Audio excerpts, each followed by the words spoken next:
Bonjour et bienvenue dans une nouvelle vidéo.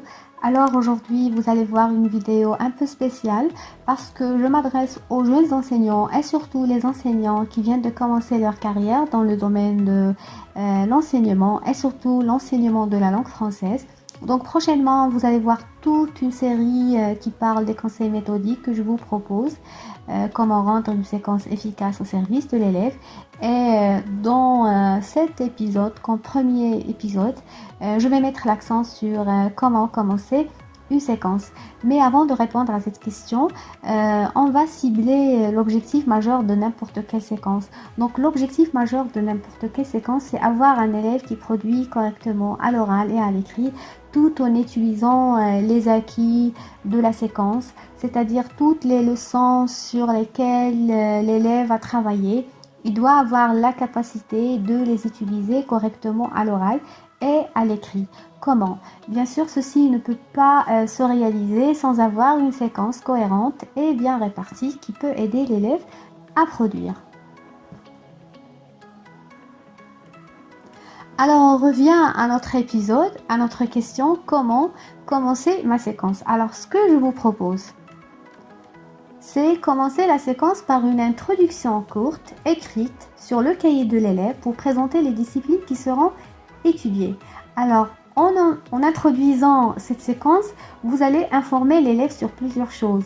Vous allez informer vos élèves sur plusieurs choses, donc les informer brièvement sur les thèmes généraux et les textes à étudier. J'ai mis une étoile sur les textes parce que c'est un autre épisode qu'on va voir en détail. Donc vous allez juste mentionner le thème général. Vous partagez avec vos élèves le thème sur lequel vous allez travailler. Vous allez aussi les informer sur les supports linguistiques à étudier qui doivent être conformes et en concordance avec le thème de la séquence. Bien sûr, le manuel nous propose plusieurs cours de langue, mais c'est à l'enseignant de choisir le cours le plus convenable et qui peut travailler la séquence. Bien sûr, si ma séquence parle de l'autobiographie, je crois que parler ou bien étudier les tons verbaux du passé est un choix qui est très efficace pour l'élève. Informer les élèves, les informer sur le lexique thématique convenable à la séquence afin de réussir le projet de la production écrite. Alors souvent le manuel ne contient pas de lexique thématique à proposer, donc c'est à l'enseignant de chercher un ensemble de vocabulaire qui peut, cet ensemble peut aider l'élève à produire et normalement cette séance, le lexique thématique vient juste avant la production écrite. Donc c'est une manière de donner à l'élève des outils qui peuvent l'aider à produire. Donc à votre avis, pourquoi il est mieux de commencer ou bien qu'il est préférable d'introduire la séquence et de la partager avec les élèves? Alors on va voir pourquoi. Tout simplement, en introduisant la séquence, vous inculquez à l'élève l'habitude d'être méthodique et organisé en planifiant le travail à faire. Donc l'élève va avoir l'habitude d'être méthodique. Si à chaque séquence, vous introduisez les disciplines à faire, il va apprendre à être organisé et avoir cette habitude de planifier son travail avant de passer à l'exécution. Aussi, en introduisant la séquence, vous donnez une idée en avance sur le programme de la séquence, ce qui crée chez lui l'envie de se préparer et être actif en classe. Parfois, nous avons des élèves qui n'ont pas cette aisance de parler en classe, de partager leurs idées. Et vous savez parfois combien la langue étrangère, pour des élèves, combien elle est difficile. Donc, quand vous introduisez la séquence en avance, vous donnez cette opportunité à l'élève d'aller faire des recherches, peut-être d'aller se préparer et venir avec toute confiance en classe et avoir son opinion, à participer et surtout à l'oral. Et bien sûr, quand vous introduisez la séquence, vous rendez l'élève plus concerné par la gestion du temps. Alors quand vous introduisez la séquence, l'élève sait en avance combien de disciplines va travailler, donc il sera concerné par la gestion du temps, qui n'est pas seulement une affaire de l'enseignant, c'est aussi une affaire importante pour l'élève.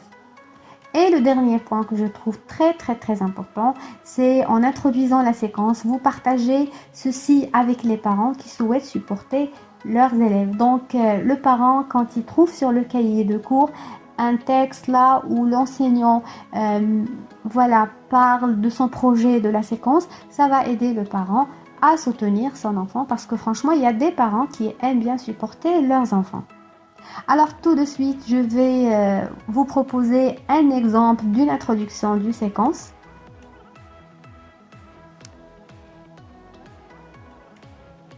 Alors pendant la séquence actuelle, nous allons mettre l'accent sur l'autobiographie. C'est un genre d'écrit où l'auteur parle de sa propre vie.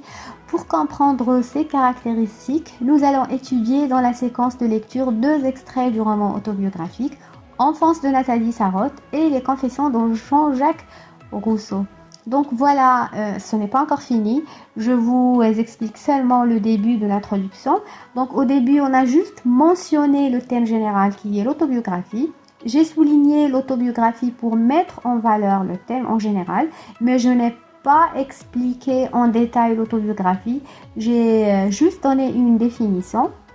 Et puis, j'ai mentionné les textes à lire parce que c'est pendant l'étude de texte que nous allons voir l'autobiographie en détail. Et après, on va parler des cours de langue. Pour enrichir notre séquence, nous allons voir les valeurs de l'imparfait et du passé simple pendant la séance de langue. Et comme vous voyez, les valeurs de l'imparfait et du passé simple, c'est un cours qui va en concordance avec le thème qui est l'autobiographie. Une séance de lexique expression du souvenir sera proposée. Cela va nous aider à partager oralement avec nos camarades des souvenirs et d'exceller aussi la production écrite, raconter un souvenir d'enfance. Alors dans le dernier paragraphe, comme vous voyez, j'ai mentionné 3 séances. La séance de lexique qui parle des expressions du souvenir et la séance de la production écrite qui est l'expression orale qui est partagée avec nos camarades des souvenirs. Et puis à la fin, c'est normal, c'est la fin la plus évidente, c'est de terminer la séquence avec une production écrite qui s'appelle ici raconter un souvenir d'enfance.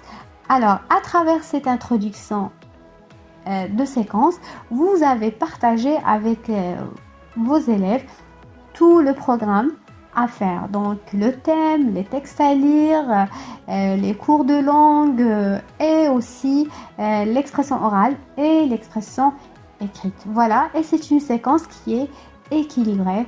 Donc vous avez la langue qui est équilibrée avec le thème et vous avez le lexique thématique qui est un outil important.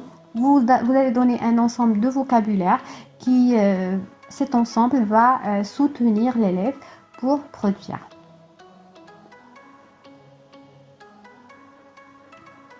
Voilà, merci d'avoir suivi. J'espère que cela vous a été utile. Bon courage à tout le monde. À la prochaine.